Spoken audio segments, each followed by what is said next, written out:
Um, so I'm at my dad's house. Um, and I'm trying to be quiet because my sister-in-law's up there doing hair stuff, and I don't want her to hear me talking to myself, aka talking to the camera. Um, but I just wanted to talk a little bit about ableism and how it's prevalent everywhere. I know I kind of made a TikTok about this, but like, man, I just wish it wasn't like, okay, so I'm at my dad's house and his house is not accessible at all. Like, my chair right now is in the garage. There's three flights of stairs on every level.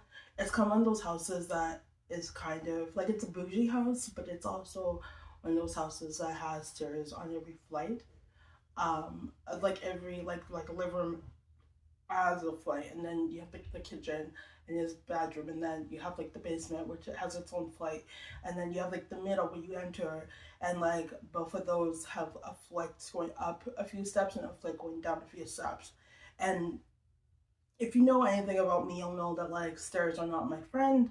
I don't do stairs. I live my life in wheelchairs. Like I have a manual and I have a power device that I use when I'm at home and when I go out and stuff. And I don't know, coming here really makes me number one realize how dependent I am on my devices, but number two realize this how I'm realizing how like prevalent ableism is, and it's not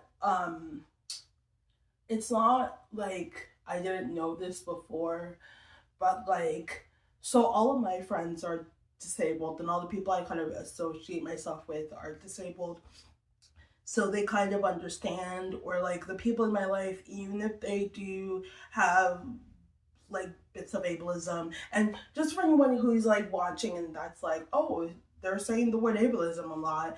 I don't exactly know what that means. Ableism is just like the lack of knowledge of disabled people or disabled spaces, or like the unwilling to accommodate for a disabled person, or just the what I'm struggling with here is the lack of acknowledgement of my disability. Like, okay, so I go through this thing a lot with like my family because growing up, I grew up walking, and then it wasn't until like I became an adult that I started using mobility aids. And I think the issue is that because my family has seen me walk and has seen me struggle, for lack of a better word, to get to A to Z on my own on working legs. They assume that because I can walk that I should walk, and that it's better and healthier for me if I am walking. But what they fail to understand is that not that just because people technically have the ability to walk doesn't mean it's good for them, doesn't mean it's comfortable for them, doesn't mean that like the pain will get better or will subside if you do more walking. Like my dad made this comment that was just like, oh, like you just need to walk more and you'll get better at it. And I'm like, dude, I've been walking like my whole life and literally it hasn't gotten better. In fact, in fact, it's gotten so bad that in my own adult years, when I'm supposed to be living my best life, I thought, maybe I should get myself a wheelchair so I can actually live my best life. Like they don't think of it like that at all, and it's it's really frustrating. I'm laughing because it's my way of coping, but um, it's really frustrating and it's really hard, and like explaining it to them seems pointless because I feel like it's gonna go in one ear, not the other, or they're gonna say they're gonna retort with some with even more with even more ableism shit that like I don't really have the capacity to unpack all the time. And it's okay. So it's one thing when it's like a stranger, because like a stranger doesn't know you, right? So like they can make judgments based on you, and you can kind of like brush it off your shoulders and be like, oh whatever, like you're just a person that I'll never have to interact with ever again. So like your opinion doesn't matter much to me. But when it's your family, it's a little bit harder because it's like your options are to either ignore it and hope it goes away, which it never does, or just to like combat it and fight with them about it all the time, or to cut them out of your life, but then you have no family. And if this is everyone in your family, but spoiler alert, in my family it's literally everybody. I mean, my mom is like this, my brothers are like this. I remember I have both my brothers are now located in Toronto, and my brother came down and he literally said to me via text, "Oh, don't bring your wheelchair." When it's like he has a car that can accommodate it. There's no reason why I shouldn't bring it outside of the fact that he's just embarrassed to be seen with me. Like there've been a couple times where he's come to town and he's been like, "Oh, are you gonna bring that wheelchair? Or don't bring your wheelchair." Like it's like he's embarrassed of it, which is really sad because in retrospect, in retrospect, you being embarrassed of my wheelchair, it's like kind of sorry about the blunt cut there, guys. I had a coffee fit and I needed to go get some more. Um, but yeah, like I was saying, like you being embarrassed of my wheelchair is just an extension of you saying that you're embarrassed of me, which is like, why are you embarrassed of me?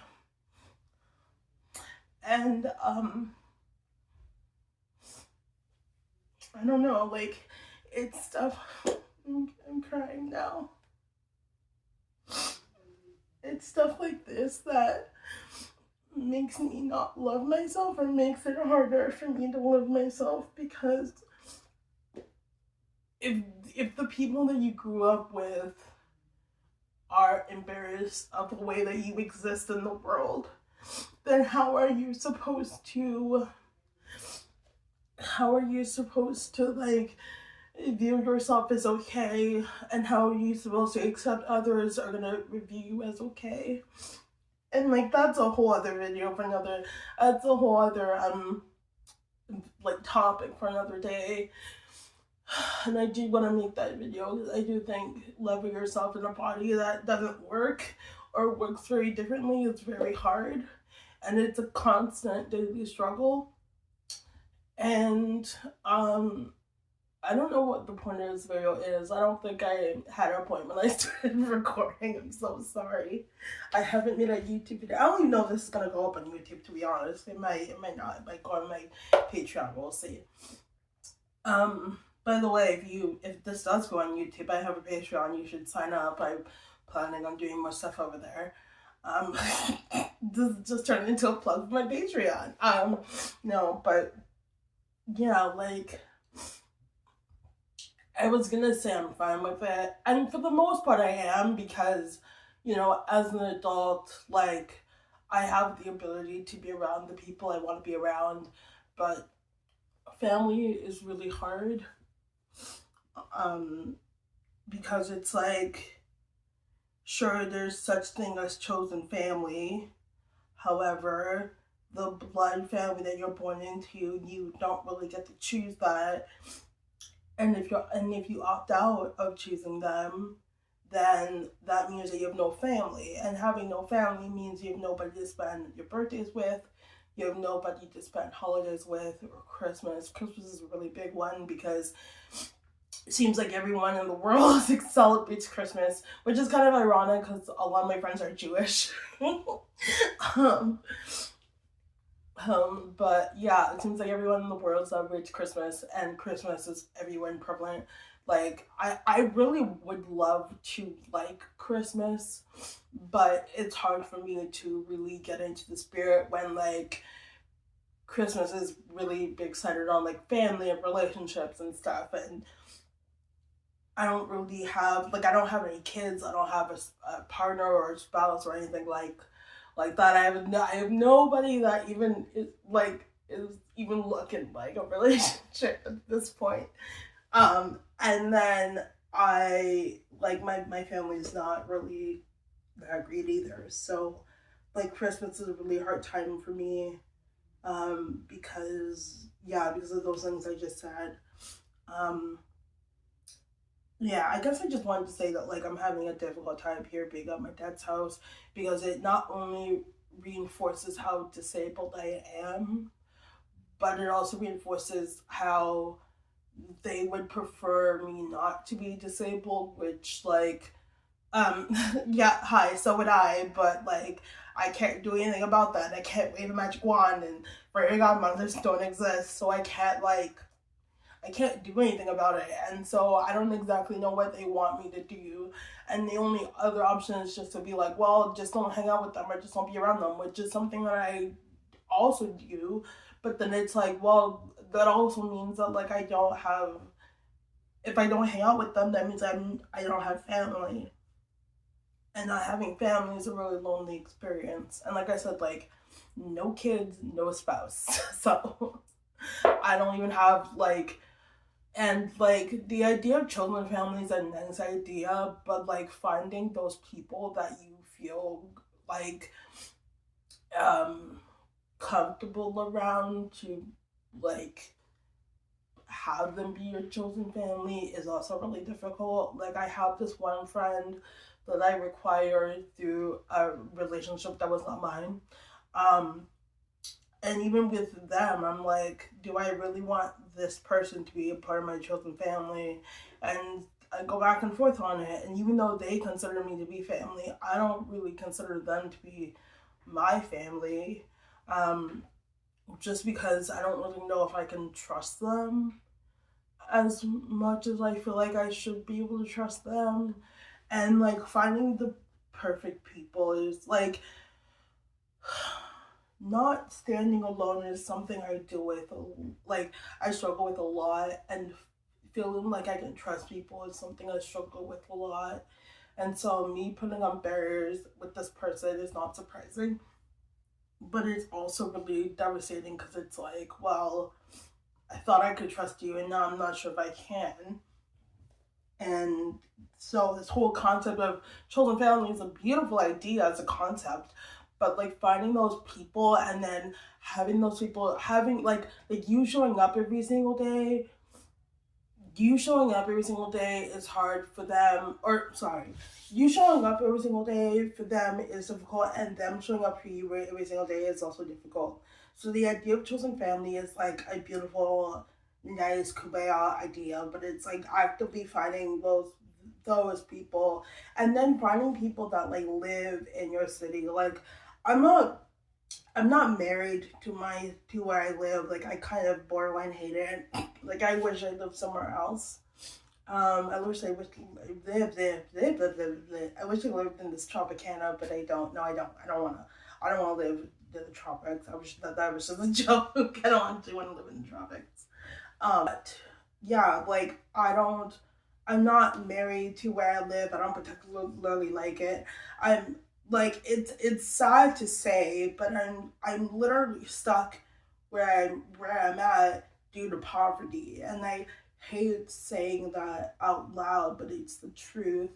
Like once my mom passed away, like my little brother who's 5 years younger than me packed up and moved like a few months after she passed, and now it's just me, and my dad lives like a few like maybe like a good 45 minutes away from me. And so it's just kind of like, oh, like it really makes you realize how trapped in poverty I am, and how trapped in poverty you can be as a disabled person. Because I don't really particularly like where I'm living. And this comes back to the whole like friends, like chosen family thing too, because um I don't really feel like the people I don't really feel like the city that I'm living in is fosters the people that like I really want to be my chosen family. But then the people that I would want to be friends with live in other places that I can't access due to poverty. And yeah, I don't really know what the point of this video is necessarily. I just know that right now in this moment in time, I'm going through a hard time just accepting how people view disability, and accepting the way my family uh, like views disability, and in return accepting the way Blacks and Africans view disability, and all of that stuff really sucks. It's just a long-winded way of saying being disabled can really suck, and it has nothing to do with my disability necessarily, but it has everything to do with like the way it's viewed, the way people look at it, and the way that buildings aren't made for disabled people whatsoever, and everyone just kind of shrugs at the idea. um but as of now in my life, like my life is going pretty well. I just hate those moments where I'm around family and I'm like, oh yeah, like I do live in a disabled body. Oh yeah, the world's not built for me at all. Oh yeah, if I was born in Africa, which could have been a very real reality for me, by the way, my life would be very different and probably a little bit more miserable than it is now. So I guess I should be blessed that I live in where I live, and I don't really have to think about that too seriously. Is there a silver lining? Is this video just me complaining and being sad? Maybe. But yeah, I'm just going through a kind of a hard time as I smile through it. Yeah, I don't really know how to end this. Right? Obviously, I didn't really know how to start it. I rambled through the middle, and now I'm coming to a close, and I'm like, how do I end it? My life is not that bad, I promise. Good things are happening. I'll just talk a little bit about the good things that are going on. Maybe I'll put this as like a whole video on my YouTube channel, because like poor YouTube, I have not been posting on there, and I think my subscribers are leaving because like, are they coming back? We don't know. But hi guys. I think I've decided that I'm posting this on YouTube. Yay. But what was I gonna say? Crap, what was I gonna say? I don't know now. Oh yes, I was gonna talk about all the good things that are happening. Could you imagine if I was just like, yeah, so there are good things going on in my life. What are they? I don't know. I'm not gonna tell you. Bye guys. That would be so shit after I just like complained for a good 11 minutes. Holy crap, I'm talking for 11 minutes. I didn't even know. I was like, oh, this video is it's probably a minute long. It's like almost 12 whole minutes. Okay, cool. Yes, good things are happening. So I got an agent, which I'm really excited about. They're a Canadian-based agency. I got an agent, and I have been auditioning. I haven't gotten anything yet. There have been times where I wanted to like, there have been times where like I wanted to like, I don't really know how to post or talk about the things I've been auditioning for, because I don't really know like if I'm allowed to talk about them before they come out. I know that there was this one thing I auditioned for. Spoiler alert, I didn't get it, so I guess I can talk about it now that I didn't get it. But basically, they were like, don't tell anyone that you're auditioning for this. It's supposed to be hush hush. Shh, don't tell no one. And I was like, ooh, like I felt all like important at the time. But yeah, there are things I'm auditioning for that like when you're auditioning for them, you can't really talk about. So I'm like, how am I supposed to make content around this if I'm not really allowed to like talk about it? But I can just tell you in general, I've been auditioning for stuff, and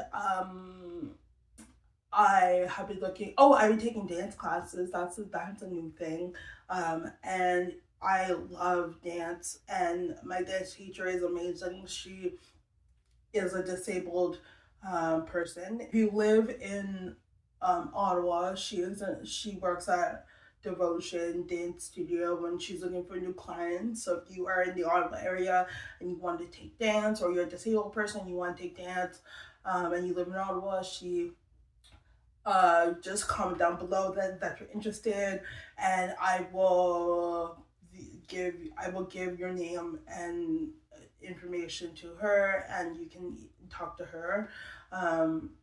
Just like let me know that you're interested, and I will do that. But she's looking for new clients, and she is a really lovely lady and has been through a lot of stuff, and she is kind of newish to being disabled and is struggling a lot. And I feel like one thing I really like about our relationship is that, like, I feel like it's kind of like a symbiotic relationship where it's like she's helping me become more in my body and figure out ways of using my mobility devices in dance, and I am hopefully helping her in some way as well. And I just like, I love learning dance, but I also just love talking about her life and things that she's been through and telling her the things that I've been through. It's kind of like therapy in a weird way. Like, it's like dance therapy, which I really love. And if you've been following me on TikTok, what you should do, because I've been posting on there kind of a lot lately, and I want to continue posting on TikTok. I've been posting our rehearsals on TikTok, and I love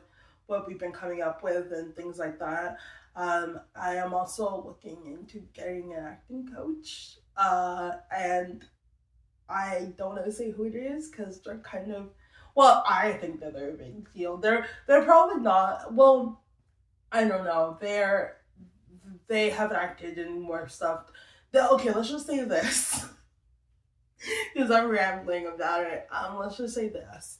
They have been in some stuff that you might have seen, and when I saw them act for the first time, this was before they were my teacher, or before, like, I knew that they were taking students. I was watching them and I was like, wow, they're really good.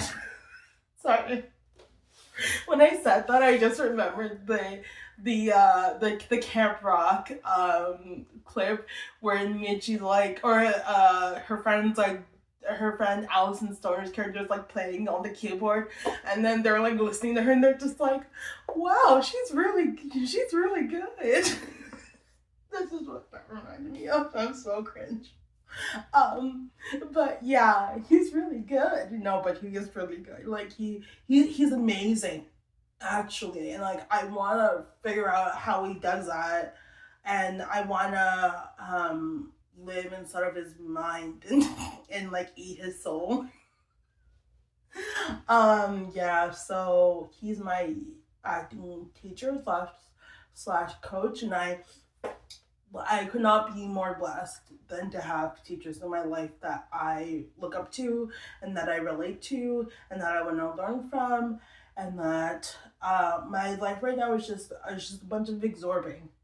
Even when I go out on auditions, it's just me like getting better, memorizing my lines a lot quicker, being more confident, being okay with not getting the parts, because um when you audition for stuff, you audition and you audition and you audition and you audition and you audition and you continue auditioning until you finally get something. That's how it works.